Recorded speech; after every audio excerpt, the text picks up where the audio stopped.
Climate change is intensifying the U.S. border crisis. It will only get worse. More than 10,000 migrants from Haiti converged on the U.S. border at Del Rio, Texas, this week, and up to 30,000 may also be seeking to travel north.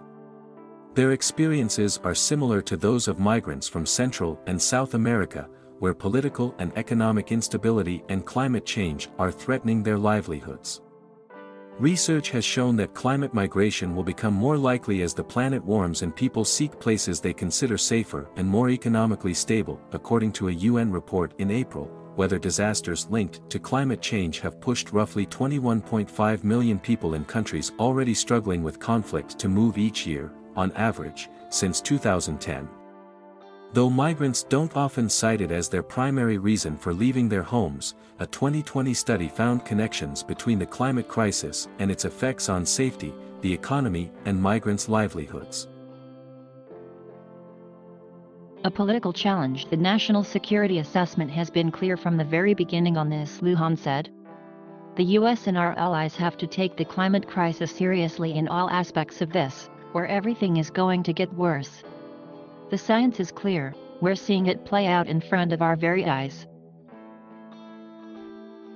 The official said the concern about a global refugee crisis, triggered by more frequent extreme weather, really is the guiding force behind the request for the report. The president wanted to make sure that we have a good understanding and a comprehensive understanding of this challenge, the official said, speaking about the link between climate change and migration.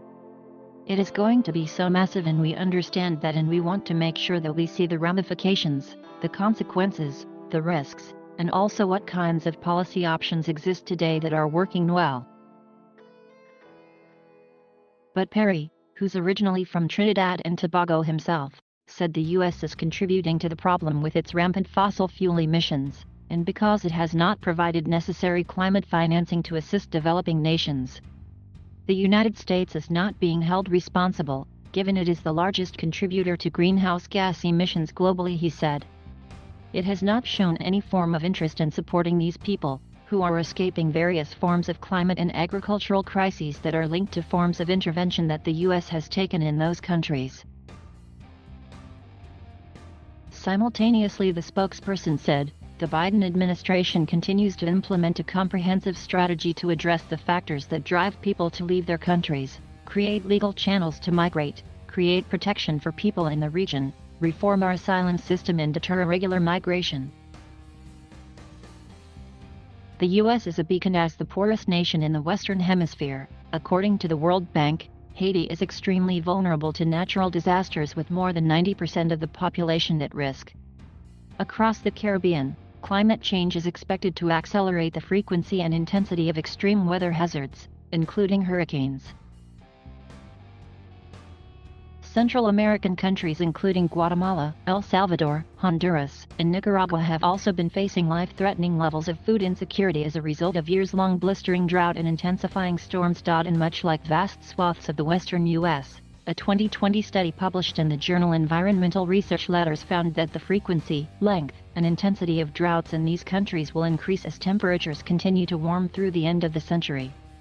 Representative Raul Grijalva, an Arizona Democrat and chair of the House Natural Resources Committee, said climate migration isn't unique to the United States, but it is in the country's interest to lead since it's already a destination for people who are fleeing their homelands. Even if migrants achieve their goal of settling in the U.S., they still face impacts of the climate crisis.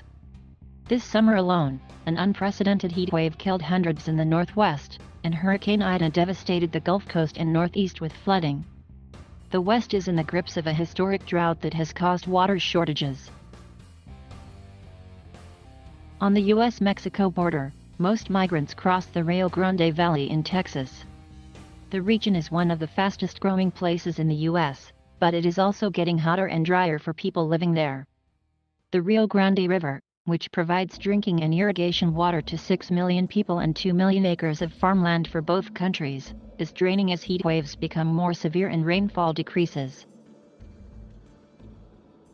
Perry said developed nations like the U.S. should expect to see more migrants and refugees attempting to escape intensifying disasters. These crises reveal what has been going on beneath the surface in terms of structural inequities, Perry said. At the end of the day, Given what is happening in Haiti and in other parts of Latin America and the Caribbean, we are going to see future events of this kind, especially as the planet warms.